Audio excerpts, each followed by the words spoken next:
Bismillahirrahmanirrahim. Alhamdulillahirabbil alamin wassalatu wassalamu ala rasulillahi Muhammadin. Anak-anak sekalian, alhamdulillah kita bertemu kembali pada pagi hari ini. Insya Allah kita akan melanjutkan pembahasan pelajaran tema 1 kita. Dan pada kesempatan hari ini kita akan melanjutkan materi tentang ASEAN.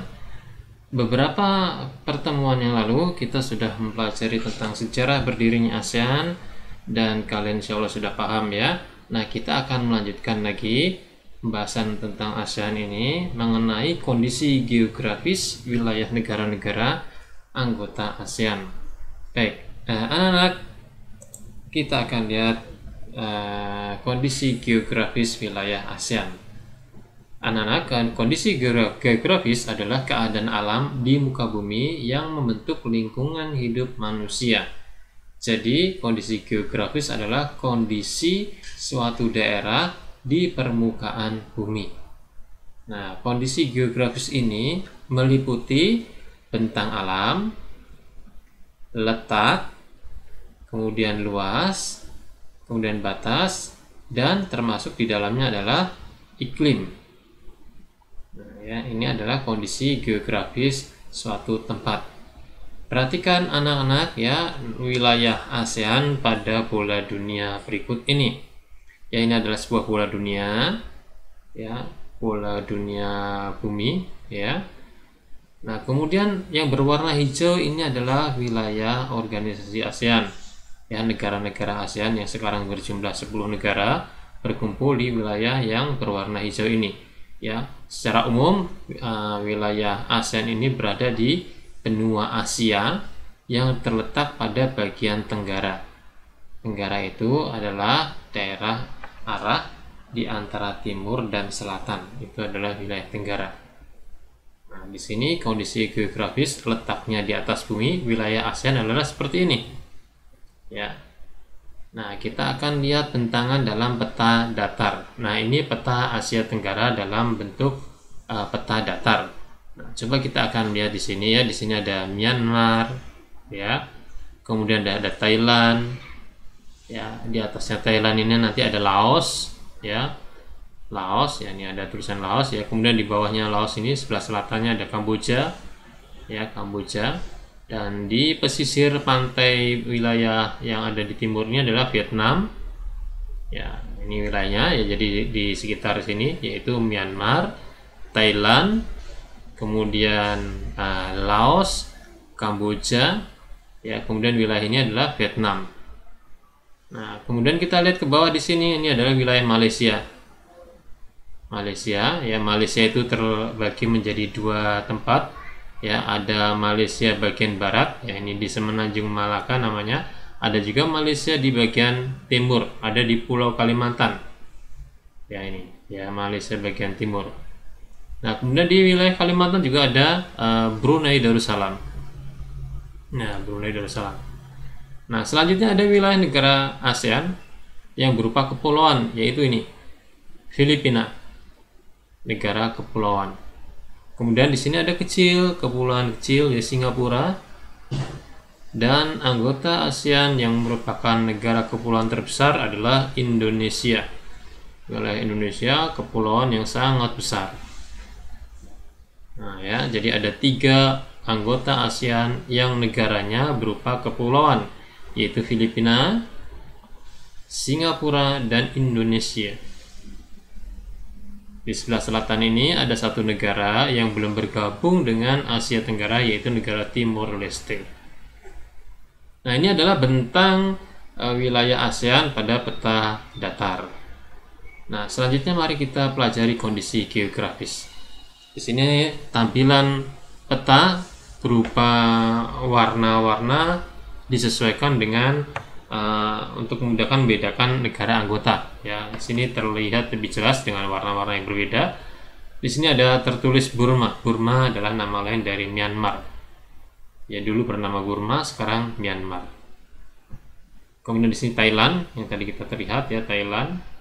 Ya, kemudian ada sebelah Thailand ada Laos, sebuah negara yang terletak di tengah-tengah sehingga dia tidak mempunyai wilayah pantai.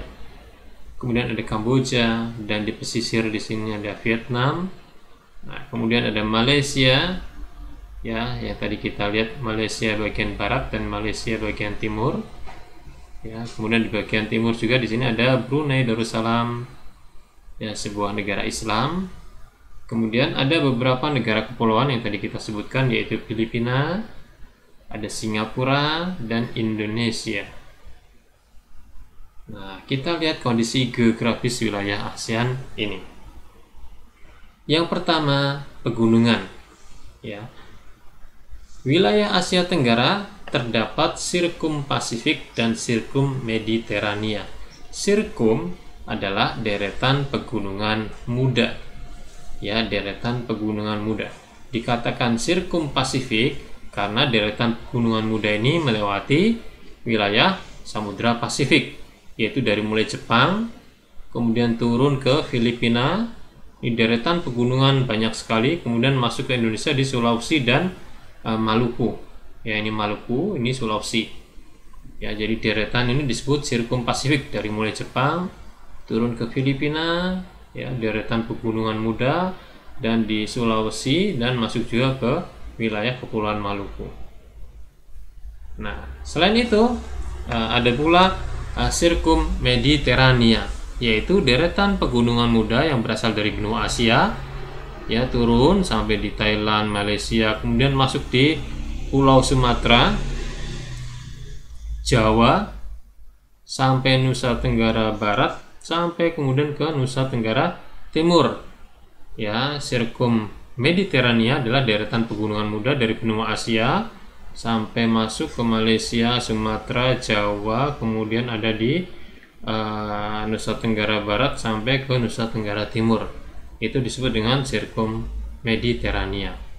Nah, deretan pegunungan muda ini melewati di wilayah Asia Tenggara. Selain itu, terdapat pula wilayah pantai. Hampir seluruh wilayah negara di anggota ASEAN itu mempunyai wilayah pantai, yaitu perbatasan antara daratan dan lautan. Ya, hanya ada satu negara yang tidak mempunyai wilayah pantai, yaitu Laos. Lihat di sini, negara Laos terletak di tengah-tengah. Dia tidak punya wilayah pantai. Ya, dia tidak punya lautan. Negara ini terletak di tengah-tengah, diapit oleh beberapa negara yang lainnya. Kemudian ada dataran rendah. Ada pula dataran rendah, yaitu dataran dengan ketinggian kurang dari 200 meter. Ya, negara-negara anggota ASEAN ini kalau kita melihat secara lebih detail, banyak sekali dataran rendah di dalamnya. Di antara ciri dataran rendah yaitu banyaknya tanaman padi. Ya, rata-rata dataran rendah itu ditanami dengan tanaman-tanaman pangan. Selain itu, biasanya kompleks perindustrian terdapat di dataran rendah ini karena akses menuju ke pelabuhan lebih dekat. Ya, jadi dataran rendah adalah dataran dengan ketinggian kurang dari 200 meter tetapi tidak termasuk wilayah pantai. Selanjutnya adalah dataran tinggi, yaitu dataran dengan ketinggian lebih dari 200 meter. Banyak sekali dataran tinggi di wilayah negara-negara anggota ASEAN ini yang ketinggiannya lebih dari 200 meter, bahkan sampai dengan 700 meter. Pada dataran tinggi ini biasanya terdapat hasil perkebunan sayur-sayuran, buah-buahan, dan biasanya juga ada kegiatan perekonomian berupa objek wisata. Kemudian kita akan mengetahui bahwa kondisi geografis negara-negara anggota ASEAN itu terdapat semenanjung. Apakah semenanjung itu? Semenanjung itu adalah sebuah tanjung yang sangat besar. Tanjung itu adalah daratan yang menjorok ke laut. Mari kita lihat dalam peta ini. Di sini ada daratan yang menjorok ke laut. Ya, secara keseluruhan daratan ini yang Ustadz nandai dengan kursor warna merah ini semuanya menjorok ke laut. Ya, wilayah yang menjorok ke laut ini secara umum dinamakan dengan Semenanjung Indochina. Ya, Semenanjung Indochina, ya, meliputi beberapa negara. Ya, nah ini seperti Vietnam, Kamboja, Thailand, ya, itu Kemudian termasuk Myanmar itu dalam bentuk semenanjung. Ya, ada pula semenanjung Malaka di sini ya. Terdapat negara Malaysia di situ. Nah, ini contoh dari semenanjung. Selain itu terdapat pula sungai dan danau. Ya, diantaranya adalah Sungai Kapuas dan Sungai Musi. Sungai Kapuas ini ada di Kalimantan Barat, ya di sini. Ya, Kalimantan Barat. Sungai Musi itu ada di Palembang atau Sumatera Selatan. Ya, ini ada di Indonesia. Sungai Kapuas dan Sungai Musi, sungai yang sangat besar, ya itu ada di Indonesia. Sungai Kapuas itu ada di Kalimantan Barat dan Sungai Musi itu ada di Sumatera Selatan. Ya, ini ada tertulis Palembang. Ya, memasuki dilewati oleh Sungai Musi. Di mana Sungai Musi yang melewati Palembang ini dulu sempat menjadi ramai pada saat zaman Kerajaan Sriwijaya. Ya, karena Kerajaan Sriwijaya itu berpusat di Palembang, dan kemudian Sriwijaya itu juga termasuk kerajaan maritim, kerajaan yang wilayah luas, wilayah lautnya sangat luas, dan di situ terdapat Sungai Musi yang sering terjadi lalu lalang kapal-kapal besar. Kemudian terdapat pula Sungai Salween, ada di Myanmar di sini, ya Sungai Salween. Ada pula Chao Phraya, itu ada di Thailand, sungai yang terkenal keindahannya. Kemudian ada Sungai Mekong. Sungai Mekong ini ya adalah sungai terpanjang di Asia Tenggara. Dia melewati 5 negara, yaitu Myanmar, Laos, Thailand, Kamboja, dan Vietnam. Ada 5 negara yang dilewati oleh sungai besar ini. Bahkan ya sumber Sungai Mekong ini ada di wilayah Cina. Ya, jadi sungai ini sangat panjang sekali. Adapun danau-danau utama antara lain adalah Danau Toba, terdapat di Indonesia, yaitu ada di Sumatera Utara. Danau yang terkenal dengan adanya pulau di tengahnya. Ya, danau terbesar di Indonesia dengan ada pulau di tengahnya yang bernama Pulau Samosir. Kemudian ada pula Danau Tonle Sap. Ya, Tonle Sap itu ada di Kamboja. Nah, itu adalah kondisi geografis berupa sungai dan danau yang ada di kawasan ASEAN. Nah, sekarang kita akan melihat batas geografis wilayah ASEAN. Ya, jadi ada istilah batas astronomis, yaitu batas yang dibatasi dengan garis lintang dan garis bujur. Ada pula batas geografis, yaitu batas yang dibatasi oleh wilayah-wilayah di atas permukaan bumi. Mari kita lihat di sini. Ini adalah peta dari wilayah ASEAN. Kita lihat batas-batasnya. Kita awali dari wilayah utara. Terdapat Laut Cina Selatan. Nih, wilayah sini Laut Cina Selatan. Di peta tertulis dalam bahasa Inggris South China Sea, Laut Cina Selatan. Batas ASEAN pada wilayah utara. Kemudian terdapat pula Samudra Pasifik di wilayah timur. Ini yang besar, ini adalah Samudra Pasifik. Tertulis di sini Pacific Ocean. Ya, wilayah timur. Kemudian di wilayah selatan di bawah sini terdapat Samudra Hindia. Samudra yang sangat besar, ya. Samudra Hindia ada di sebelah selatan. Dan kemudian di sebelah baratnya adalah Teluk Benggala. Di sini Teluk Benggala ya, tidak terlihat ya. Teluk itu adalah lautan yang menjorok ke dalam daratan. Di sini ada lautan yang menjorok, itu namanya Teluk Benggala. Dan juga wilayah barat ini juga dibatasi dengan Samudra Hindia, sama dengan wilayah selatan. Nah, ini batas-batasnya ya. Mari kita ulangi. Yang sebelah utara adalah Laut Cina Selatan, sebelah timur adalah Samudra Pasifik, sebelah selatan ini adalah Samudra Hindia, dan sebelah barat sini adalah Samudra Hindia dan Teluk Benggala. Itu batas-batas dari wilayah ASEAN. Sekarang kita akan melihat keadaan iklim di negara-negara ASEAN, di wilayah ASEAN. Iklim adalah bagian dari kondisi geografis.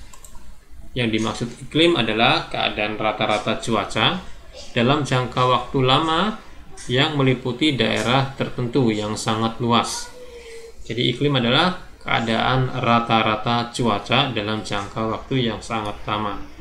Keadaan iklim ini sangat didasarkan dengan letak suatu wilayah terhadap garis astronomis, yaitu garis lintang dan garis bujur. Nah, wilayah ASEAN ini secara astronomis terletak di antara 28 derajat lintang utara. 28 derajat itu ada di sini anak-anak. Ya, sekitar ini 20, di atasnya sedikit. Ya, kemudian dan 11 derajat lintang selatan. Ini utara, di selatannya ada di bawah sini. 11 derajat lintang selatan.